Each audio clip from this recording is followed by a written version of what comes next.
everyone. I'm Aria. Thank you for the introduction, Serena. Thank you to Books Are Magic and Michael and the Whiting Foundation and all the other poets tonight. I'm very excited to read with you and share this space, even if it's virtual and not real, but I hope we will meet in real life soon and share a real stage. I feel very blessed to open it.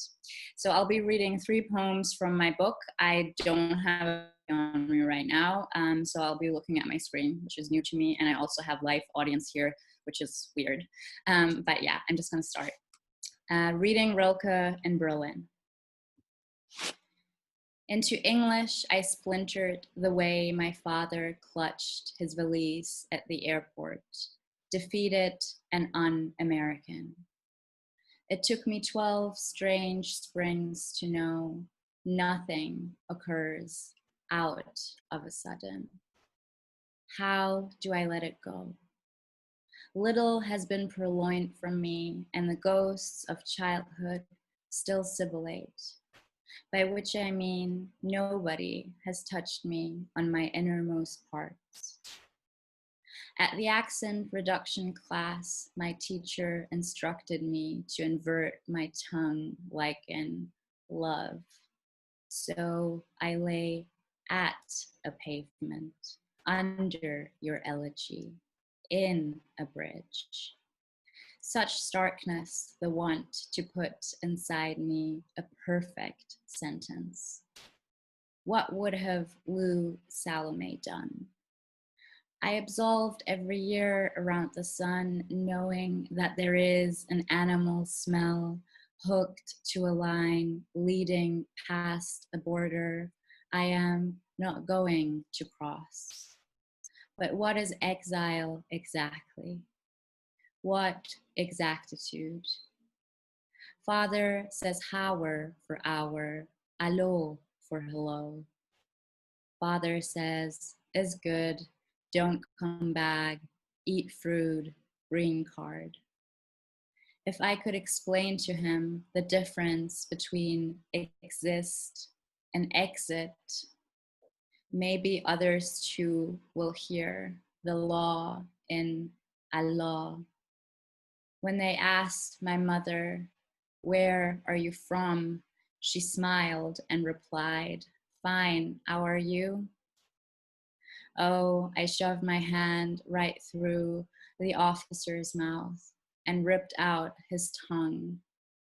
Then under my pillow I placed it and waited for it to bloom new my blood. The next poem I'll be reading is set in Paris. Actually, all 3 poems I'm reading tonight are set in particular places. I grew up all over the world, and exile is kind of this recurring theme in all of my work. But yeah, I have really complicated feelings for Paris, the city of romance, and wrote a couple of poems to explore it. It's called Afghan Funeral in Paris. The aunts here clink Malbec glasses and parade their grief with musky, expensive scents that whisper in elevators and hallways. Each natural passing articulates the unnatural. Every aunt has a son who fell or a daughter who hid in rubble for 2 years until that knock of officers holding a bin bag filled with a dress and bones. But what do I know? I get pedicures and eat madeleines while reading Swan's Way. When I tell one aunt I'd like to go back, she screams, "It is not yours to want." "Have some cream cheese with that," says another. Oh, what wonder to be alive and see my father's footprints in his sister's garden. He's furiously scissoring the hyacinths, saying all the time when the tele-researcher asks him, "How often do you think your life is a mistake?" During the procession, the aunts' wails vibrate. wires full of crows and heavy wind. I hate every plumed minute of it. God invented everything out of nothing, but the nothing shines through, said Paul Valéry. Paris never charmed me, but when some stranger asks if it stinks in Afghanistan, I am so shocked that I hug him. And he lets me, his ankles briefly brushing against mine. Okay, and before I read my last poem, I just wanted to say thank you to everyone. Again, I'm really grateful for this opportunity and for everything that you're doing. Yeah, and please support the foundations that were mentioned. Reading Rilke again, reading Rilke at Lake Mendota, Wisconsin. I have relinquished my shame now that I have mastered what wasn't lent to my name. 3 languages, one of them dead. It is hard to misbelieve all that isn't as absurd as my forked childhood. First of the menses, Padar's stethoscope, to have hours upon hours to marvel at words like driftwood, trope, misbeloved. To miss my life in Kabul is to tongue pears laced with needles. I had no life in Kabul. How then can I trust my mind's long corridor, its longing for before? I have a faint depression polluting my heart, sings the lake. That there is music in everything if you tune into it devastates me. Even trauma sounds like Traum, the German word for dream. Even in the dirty atrium, Lou was waiting tenderly for Rilke. René, he signed his letters, the apostrophe full of love. Oh, in love, I was always and providential. But what I want is not of love. Its meatless mojo and Lyman bore me. I do not want to open, neither for food nor men. For loneliness, I keep a stone to kiss. At night, the entirety of me arches not towards the black square of absence, but towards you. Thank you.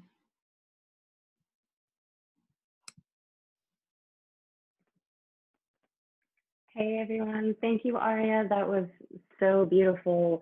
And I feel so fortunate to be reading with all of the Whiting-winning award poets. This is actually the first time that we're reading together, so I feel just really honored. I want to thank Books Are Magic, and also want to thank the Whiting Foundation for making this possible, and also for all of you listeners for being here as well. I'm going to be reading from my book, Ugly Music, and then I'm going to read some new things that I wrote during quarantine. So, re-education. I listen to podcasts to learn about feminism, watch porn to make sure I'm doing it right. I dance on the bar because Coyote Ugly, because these shoes and this drink. I'm almost 30, and I still think Bloody Mary is a game with a mirror. Sometimes she appears at 2 a.m. Sometimes she's in the toilet, kiss reflection before the flush. There is a truth in this magic. The time I took Plan B, then the other time I took Plan B, I bled for 2 months. There could have been a mother in me. And I told no one except the man at Tacos Lupita who asked what I wanted in my burrito, and I think I said baby. I think I spun around 3 times and whispered a name. And there was no floor when I fell, when a queen flew from my womb. There was glass and napkins and the doctor saying, wake up, wake up.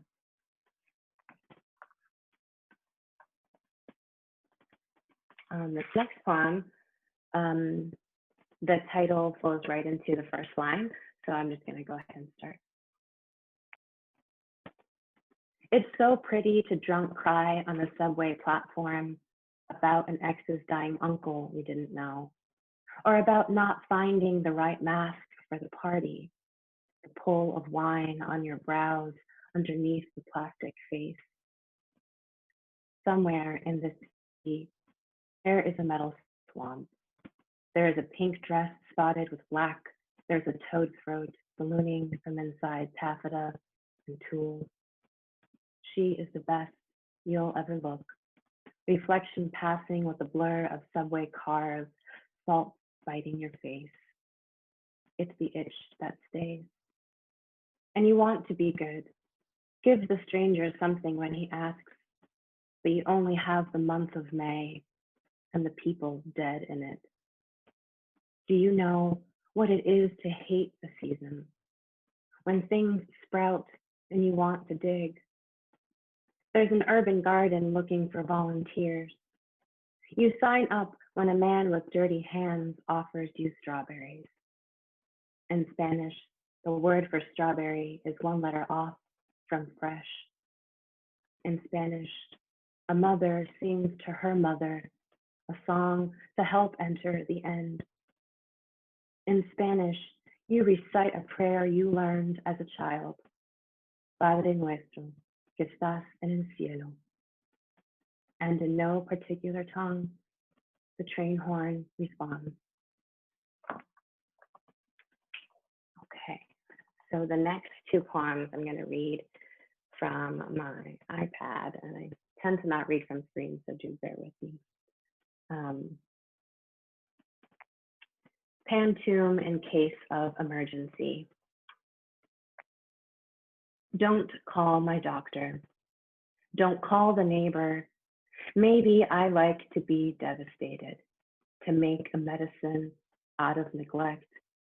Maybe there is another neighbor in me who doesn't like September, another birthday, another year of neglect. Maybe another day to smell violence in the air. I barely live till September. Another year of birthdays to stay alive from my eggs so they can't be used for violence. To leave their smell in the air. Sometimes I take a spoonful of pills to bed and see my eggs still alive, never used. Sometimes I dream of shoving whole loaves of bread into my mouth as I spread my worth like pills on the bed, and I can't stop looking for more bread. Even as I spit out whole dreams shaped like loaves, my whole mouth open wide to the aisle of the grocery store, even as people stop to look for more bread.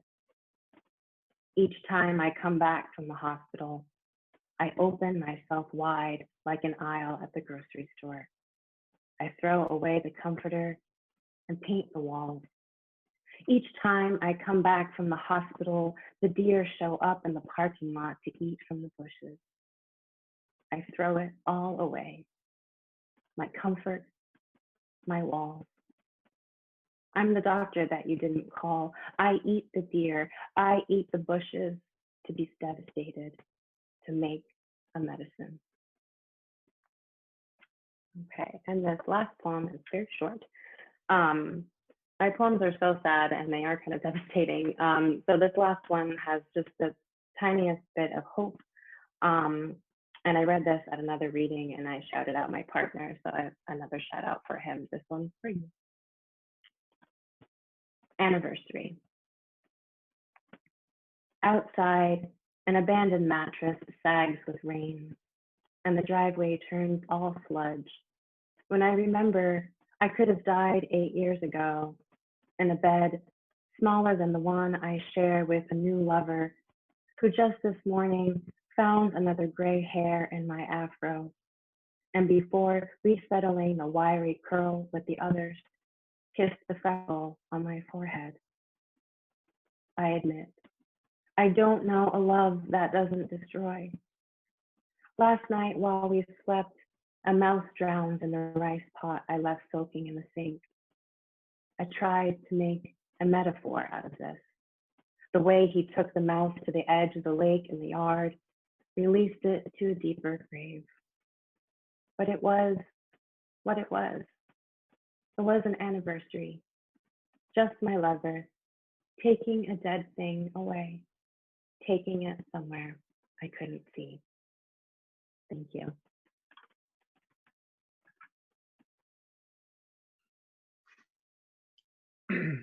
Well, thank you so much, Diannely. Thank you, Aria. Thank you, Genya, for joining me. It's an honor to share this space with you all and share this title. And I'm definitely hoping that we're able to meet in person soon. And I also want to thank Books Are Magic. Thanks also to the Whiting Foundation. And thank you all for joining us tonight and sort of witnessing and sharing space and virtual space with us in language. It's a really great time whenever I'm able to share poetry, even though it's virtually. Allow me to introduce myself. Shay, Matthew Jake Skeets and Shay, Sinajini initially, Twabanga Bashes Chin, Tkachini Dasha Chado, Twodogojan Dashinella. Again, my name is Jake, and that's just the way I introduce myself in internet. Like Serena mentioned, I'm Navajo. I'm coming to you from the Navajo Nation. We've been sort of dealing with the COVID pandemic a lot down here, but we've been sort of hanging in there. And I'm going to be reading some poems to you all from my first book, my only book, Eyes Bottled Dark with a Mouthful of Flowers. And I'm also going to start from a place of, I guess, devastation. Yeah, just to maybe continue, maybe we'll move forward back to finding hope or what hope looks like maybe in these darker spaces. So this poem is actually the second to the last in the collection. It's called Love Letter to a Dead Body. Love letter to a dead body. On our backs in burr and sage, bottles jingle us awake. Cirrhosis moon for eye, fists coughed up. We set ourselves on fire, copy our cousins, did up in black smoke, pillar dark in June. Drunktown rakes up the letters in their names, lost to bone. Horses graze where their remains are found, and you kiss me to shut me up. My breath, bruised dark in the deep. Leaves replace themselves with meadowlarks, cock shut and larkspur. Ghosts rattle, bottle dark and white-eyed. Horses still hungry, there in the weeds.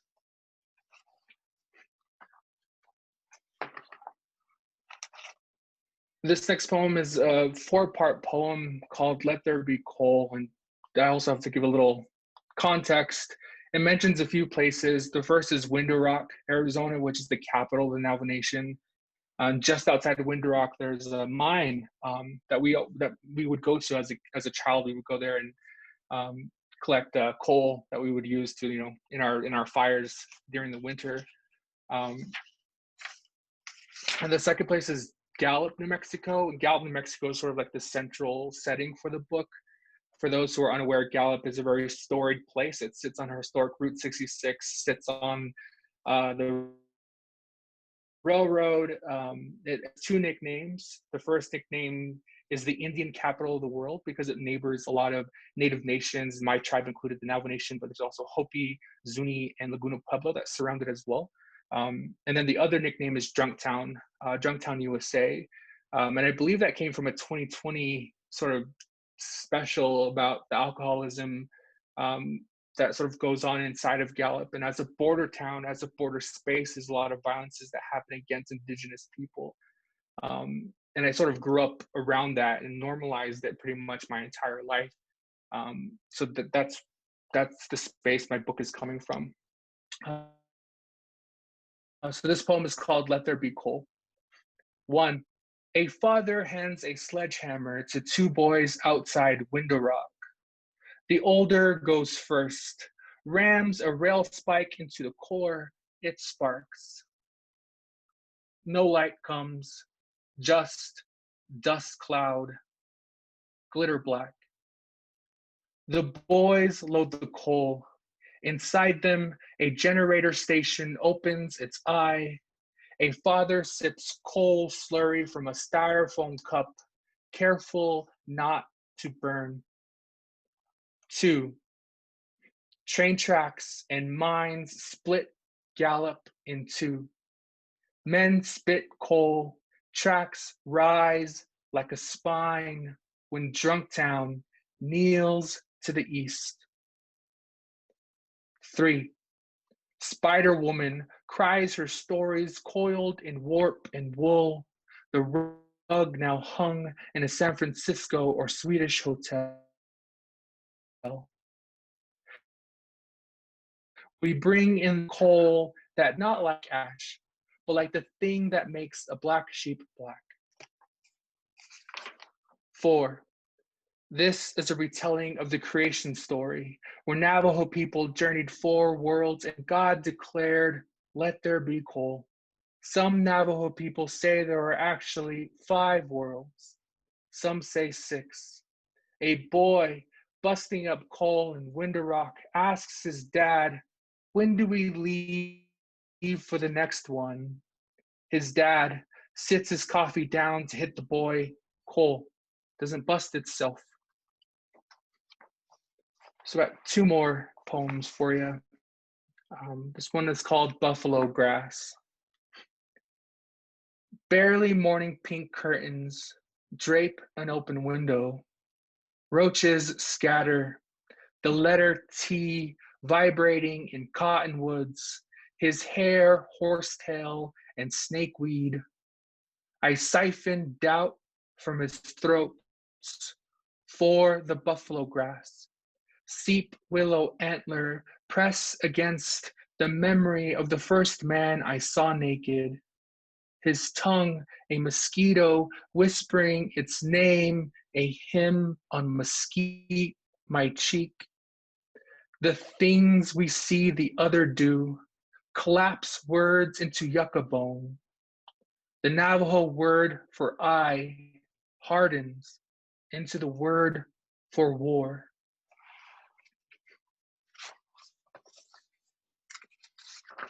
And the last poem I'll read to you is called In the Fields. And in the collection, there are 4 poems that share the same title of In the Fields. And the whole collection opens up with a saying that is generally said before one starts a prayer, and that's which can be translated roughly into from here there will be beauty again.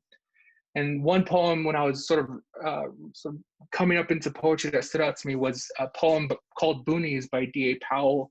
And the line, we all are beautiful at least once, kept coming back to me. And I wanted to end the collection on the concept of beauty, or how do we get back to beauty and what that means. So this poem ends the collection. It's called In the Fields, with lines from D.A. Powell. We unyoke owl pellets from marrow in desert meadow. His mouth a pigeon eye, a torch, a womb-turned flower. He, still a boy dug from cactus skull, undresses into bark beetles. He unlearns how to hold a fist with my hand, bursts into dandelion seeds. We all are beautiful at least once. Mudwater puddles along enamel, eye teeth blossom into osprey. our bones dampen like snow melt under squirrel grass. We could be boys together finally as milk vetch, tumbleweed bush. We can be beautiful again beneath the sumac yarrow water. Yeah, thank you.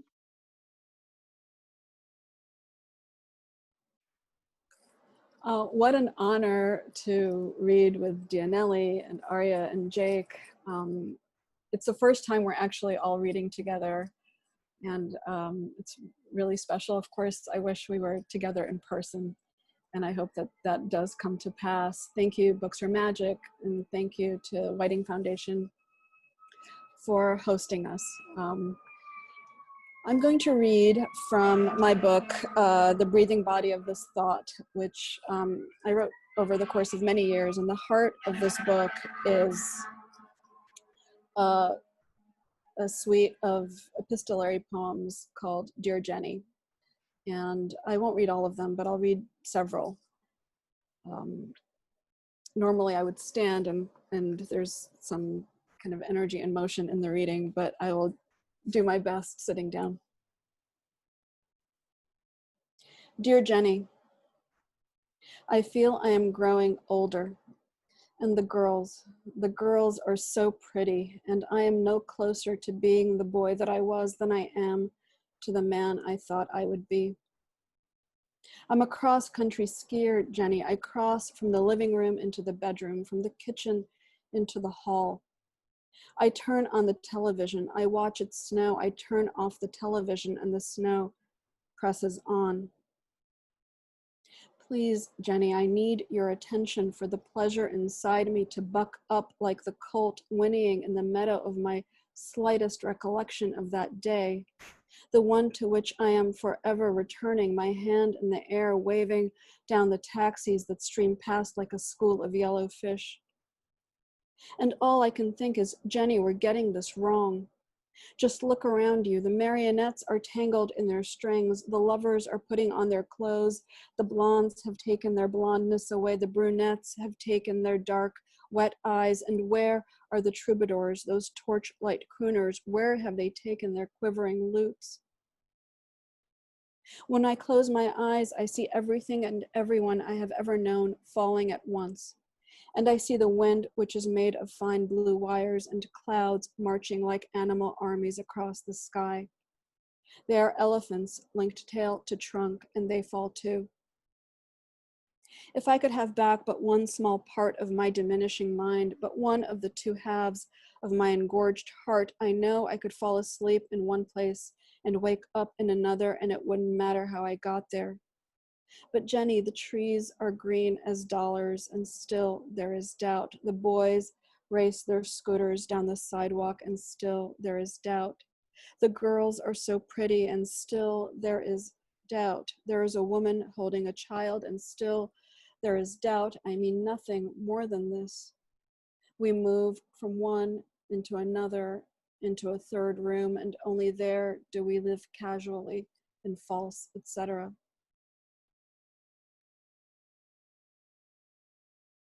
Dear Jenny, I am not what I was.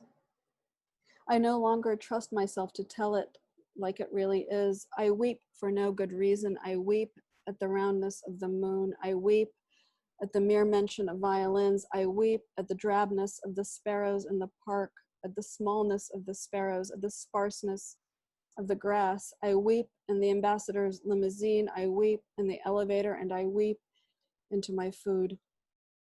The words in melancholy songs again tug at my heart. The national anthems of foreign countries make me weep. I weep for the despots. I think that even despots have moments of tenderness. Even the despots whose headless statues swing by the feet from ropes in the public squares of decimated cities, even they sometimes look at their little children asleep in their gilded cribs with tenderness. Even they sometimes turn to their wives at night with perfect tenderness. I have no wife, Jenny. I weep at that. Who you turn to at night matters more than you know. Jenny, now that the words and melancholy songs again tug at my heart is not the same.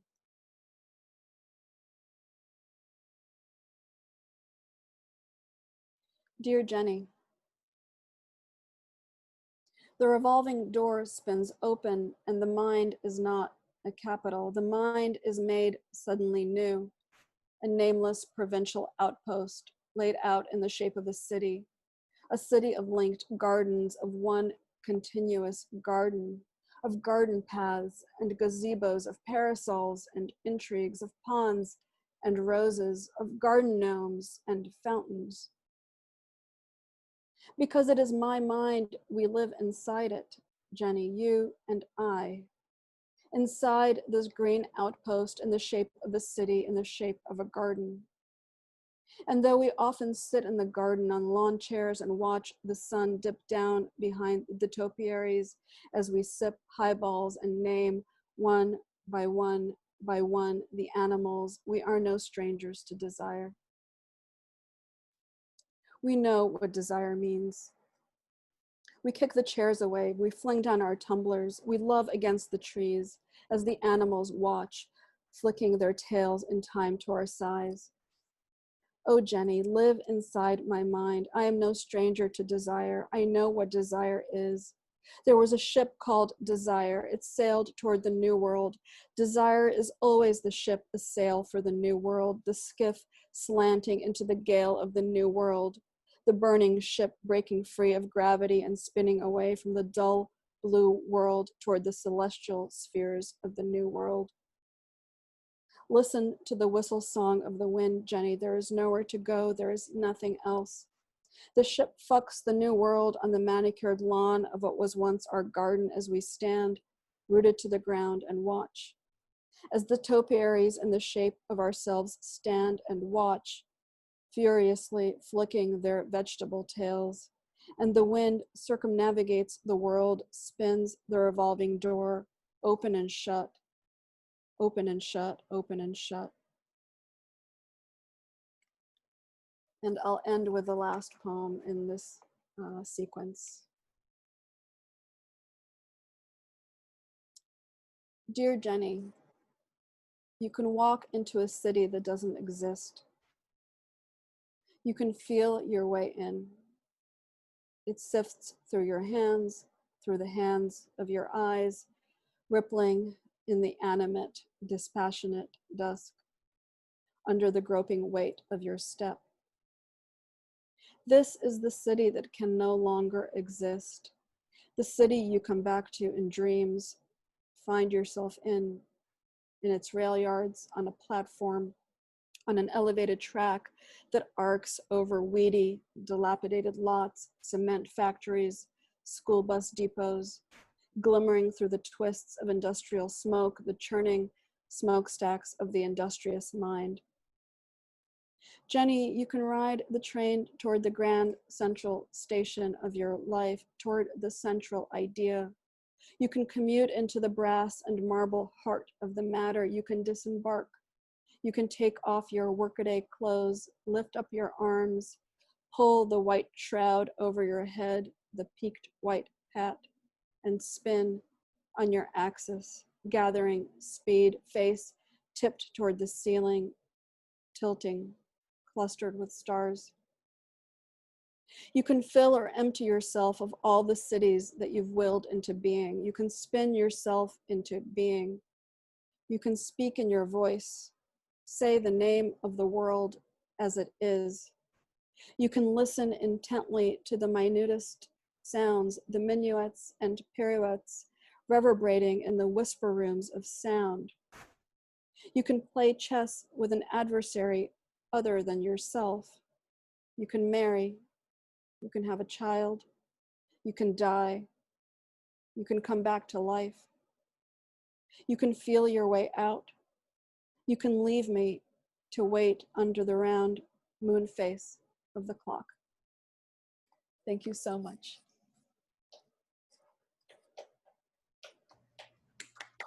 I think I speak for everyone when I say Furious clapping. Thank you. That was all of that was devastating, to use a recurring motif of the evening, in the best way.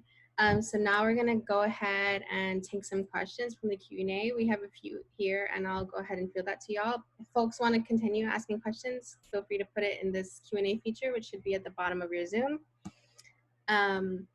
So the first question we have is from Faylita, who says, several of you shared poems or thoughts about a specific region or physical location that holds deep meaning for you. What role does place play in your work overall? And so anyone can jump in for that.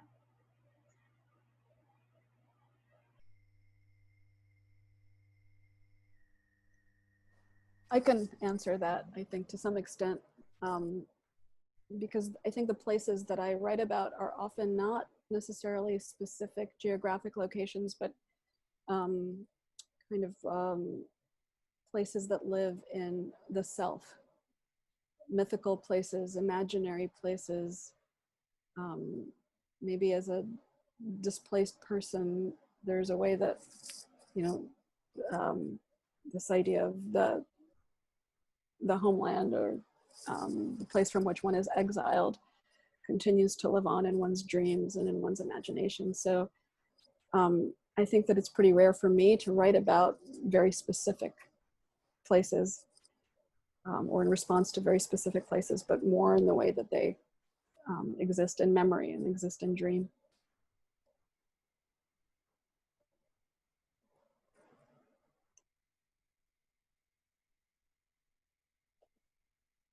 I think for me, place is kind of centered. I write from a specific place, and that place, which is the Navajo Reservation, which is where I'm from, where I've been from, where my family has from, where my grandmother's from, or where her grandmother's from.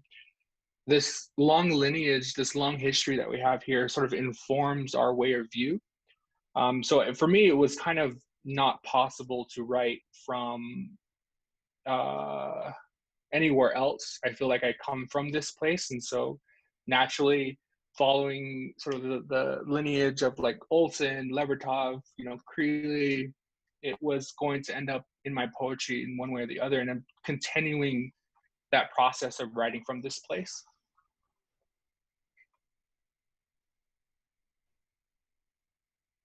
I love these answers. I think for me, place is so, I can't even define it. I think place is so omnipresent in my work because I'm also a displaced person. So my entire book is like this search for the place that is home that I had never seen before.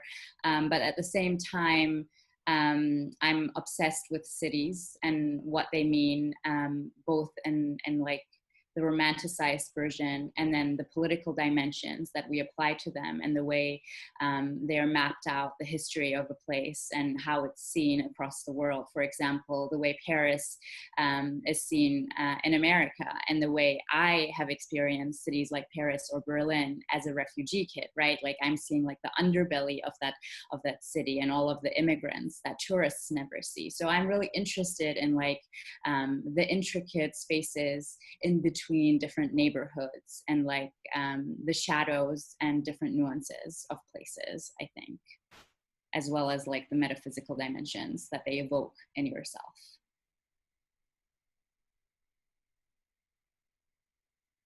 I love all of these answers too. These are amazing answers.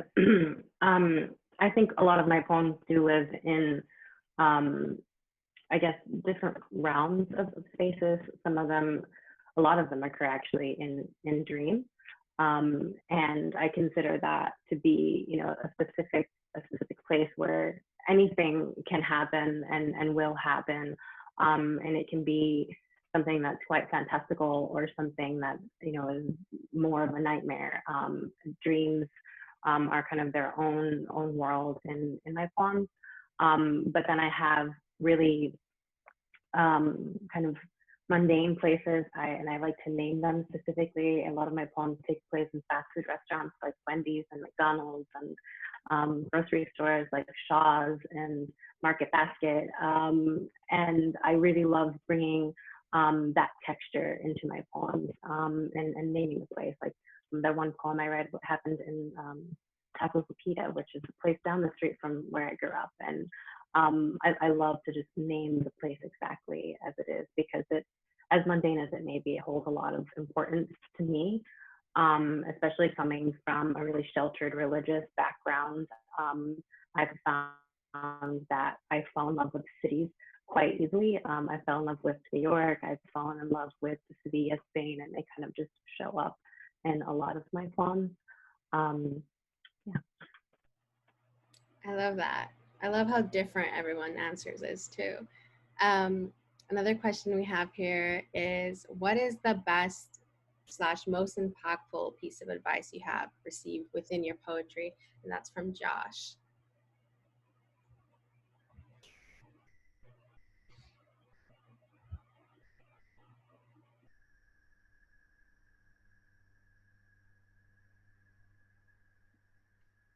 I think for me, two, well, I actually have two of what I consider the best advices. One is more on a conceptual level. When I first met Joy Harjo, I asked her all these questions, and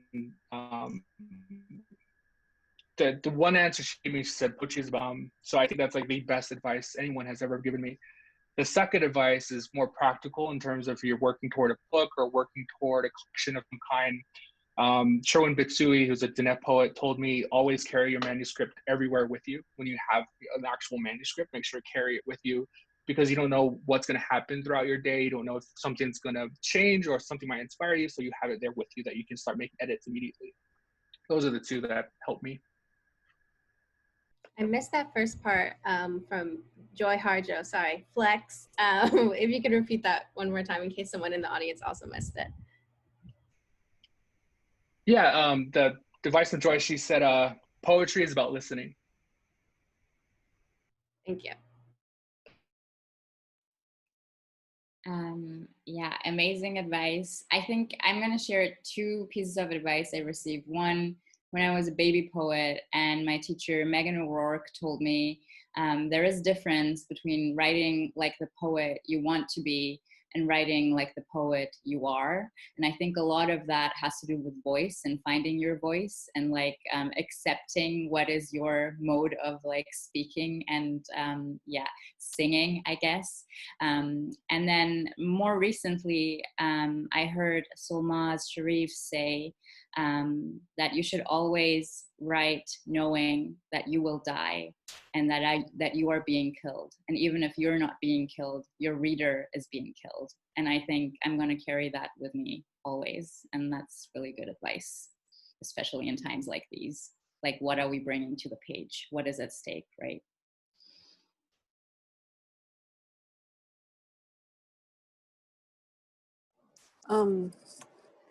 I've gotten so much advice over the years, but I think that some advice that has really stayed with me, I studied in the MFA program at Bard College with Anne Lauterbach, and I remember she told me not to hover too high above the page. And that's something that has really stayed with me over the years, to not be afraid of the grit and the dirt. I'll leave it there.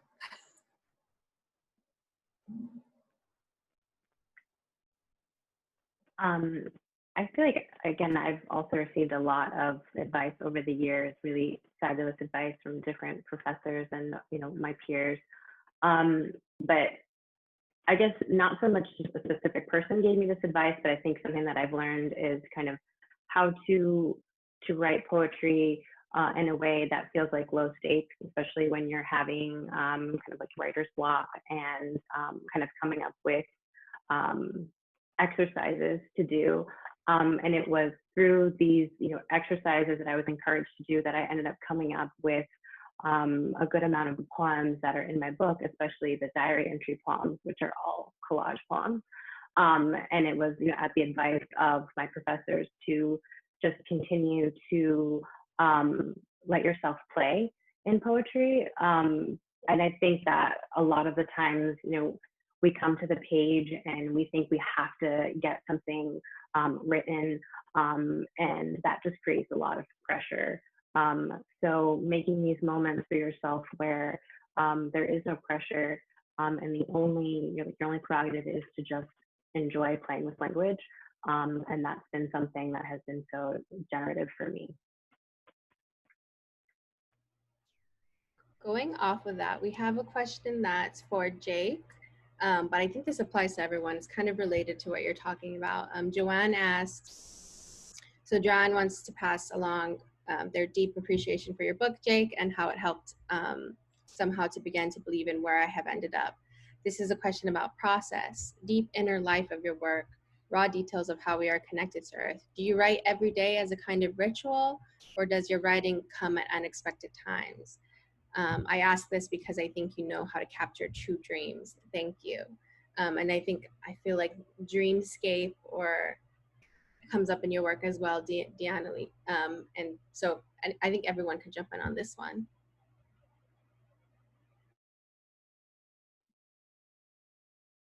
I mean, when I was writing the book, I was doing within my MFA, so you kind of have to write, right? Because it's for a grade, you want to get your degree, so you want to pass.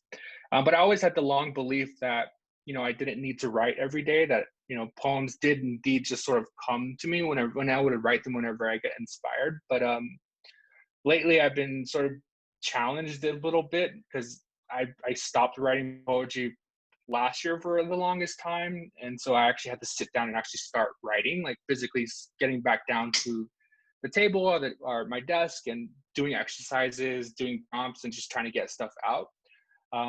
But in terms of the ritual themselves, I definitely think writing poetry at least is a process of rituals or a series of rituals, and those rituals don't necessarily mean physically writing a poem down. It can mean observing, it can mean reading, it could be doing a bunch of things throughout your daily life, I feel like, that can help speak to your poetry. For me, I'm really big on observation. Here on the reservation, we have to travel, to about 2 hours to get to the nearest border town so that we can get supplies and stuff like that. And on those drives from Saley to a place called Farmington, New Mexico, which is a border town, the drive, that stretch of road is so amazingly beautiful. So all I get to do, because I usually don't drive, my partner drives, so I just get to sit there and just witness these landscapes change there and back, and I'm able to just be there, be present, be in like thought, and just observe sort of the world around me. So I guess that's kind of a ritual.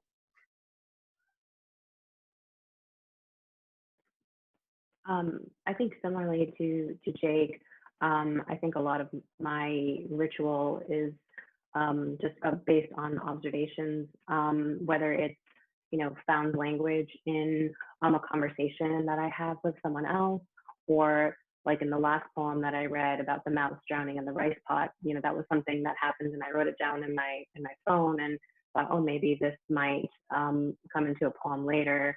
And it somehow just worked its way in. And I think that that's just important, to always be observing, and to live life like you're looking for a poem, not necessarily have to be writing it, but that you're always looking for it. And if you see something kind of peculiar, like, oh, that's probably a poem, and most likely it is. And I guess that's just kind of how I live my life. And again, I'm not always writing, I don't, get to the page every day. But I do, think about poetry every day. So I think that's the winning combo right there.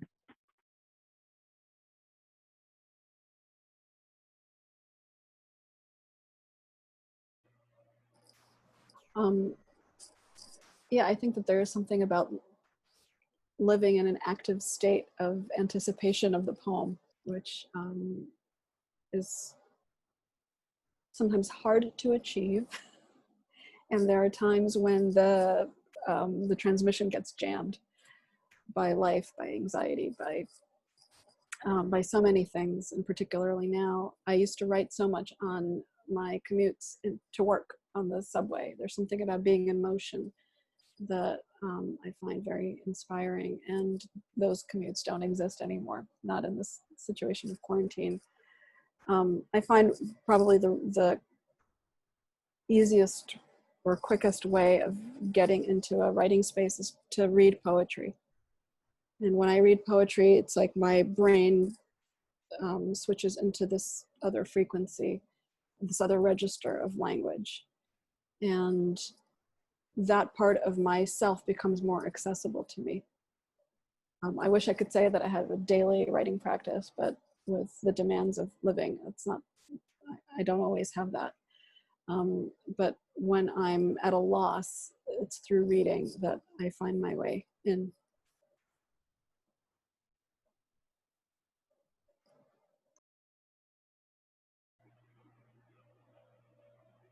Aria, did you want to jump in as well, or should I go to the next question? You can go to the next question. I don't have a daily writing practice, and yeah, I'm inspired by everything you guys said. Okay, the next question is for all poets, all four poets. This is from Nan. Knowing languages other than English, do you find some of your poems come naturally in these other languages, or do you usually choose English?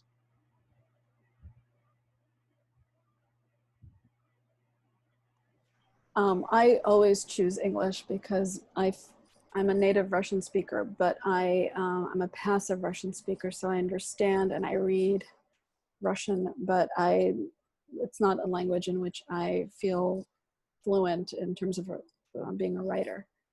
So English is always the language that I choose to write in. That said, there's something I think about not being a native English speaker, that it's my adopted language, that maybe I'm very sound driven in English. Like there's a way that it is very material to me. And I can be both inside and outside of it. And I think that really impacts the way that I write. I write so much by ear.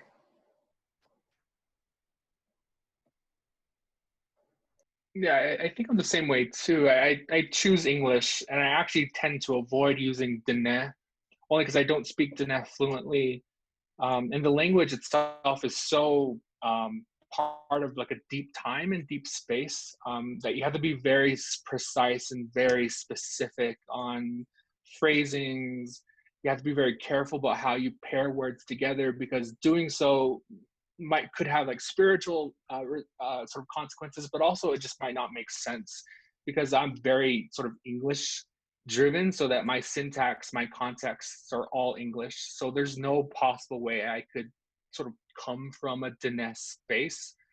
So instead, what I do is I try to understand Diné as much as I can and apply that to the English language, because I feel like English is so flexible and moldable that it can be really sort of turned into anything. And for me, that's how I became a poet, is really applying sort of Diné lexicon and Diné structure to English, and using English as my plaything, really, and really taking it back, right? Stealing it back, or in some way. Looting it. I love these answers. I think it's very similar for me. My default language is German, but I'm very sound driven in English, and I feel like it's easier for me to play within the English language. I prefer the sound. It's a little bit softer, and English is so simple in terms of grammar and the way you can pile words on top of each other. It has something really elemental, and you can elasticize it in a way that feels very creative. So yeah, I choose English for a variety of reasons, but yeah, this is the comprised version of why.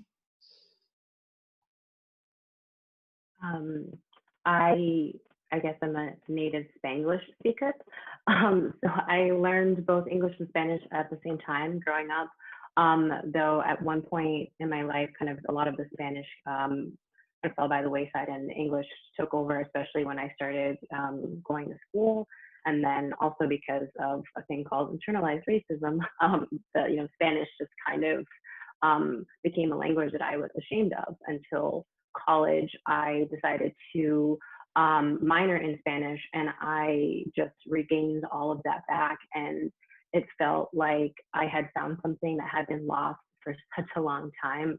So I really feel like Spanish just enriches poetry in a way that sometimes English just doesn't cut it for me, especially if it's, you know, my mother's voice. A lot of the times it has to be in Spanish in the poem, my grandmother's voice.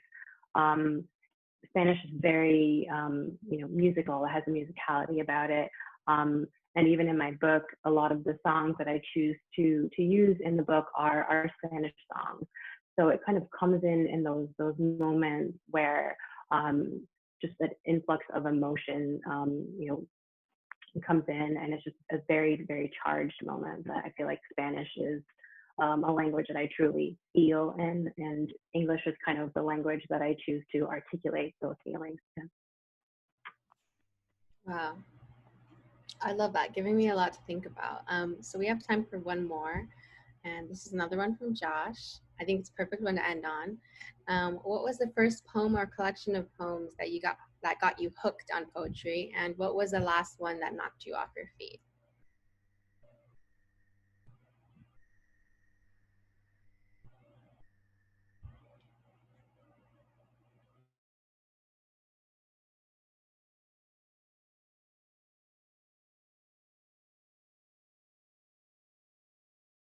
I can start. The first collection that I had was actually a complete anthology of Emily Dickinson's poetry that I won after submitting a poem to like a local public library, and they sent me. I got like second place, and they sent me a collection. So that was the first, you know, collection I was so enthralled by. The latest collection, I don't know. There's so many. I feel like now that I'm in sort of in this world, I feel like I'm constantly reading poetry. I feel like the last one that absolutely sort of took my breath away was Diana Nguyen's Ghost of. That collection is just still to this day just breaks me in so many ways, and I just feel so blessed by it.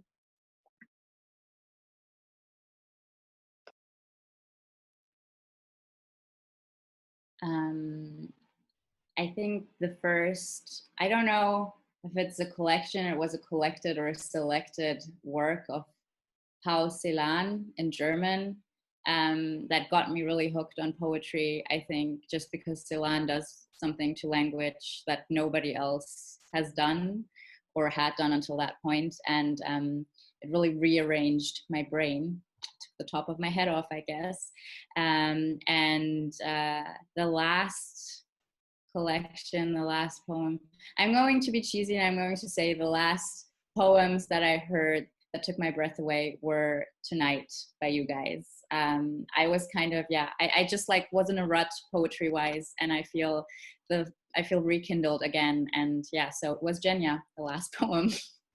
Thank you.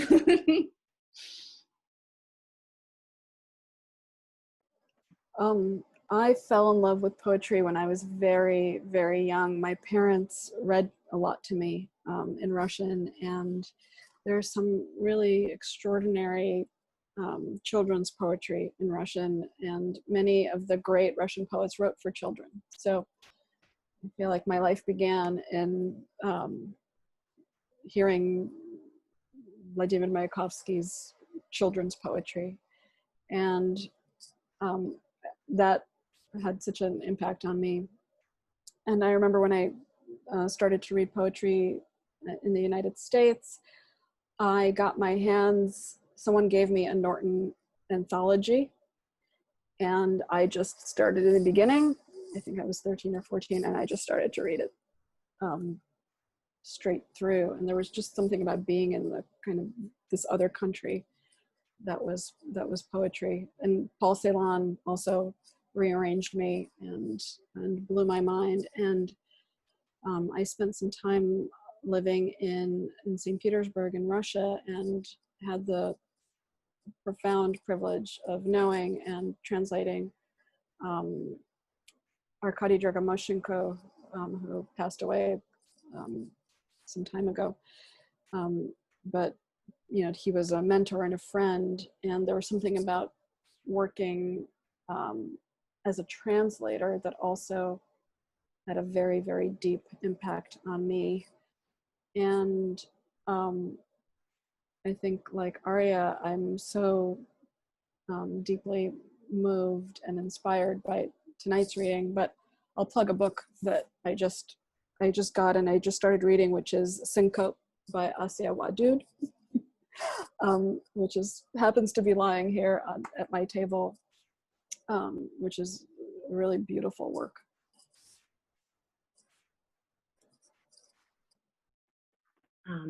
So I think I guess I first came across poetry in the Bible. I was being required to memorize the scriptures in school. Every month was a new scripture, and a lot of them were the Psalms or the Proverbs, and sometimes those Revelations. But there was something about the rhythm of the Bible, the language, the musicality of it all, that I kind of fell in love with language. And then I encountered Sharon Old's poetry, and she and I have, kind of similar upbringings in the sense they both were raised, very religious, and how that comes to play into our poetry. And I just felt such a kinship to her work that, I finally felt very seen. And then it was, a wonderful privilege to be able to work with her at NYU and to be able to sit across the table with her and have her even look at my little churchy poems. So it just, she was just a wonderful influence. And I guess I'd say the last collection that has been, I guess, knocking my socks off is the Latinx Anthology, the Breakbeat Poets, Volume 4.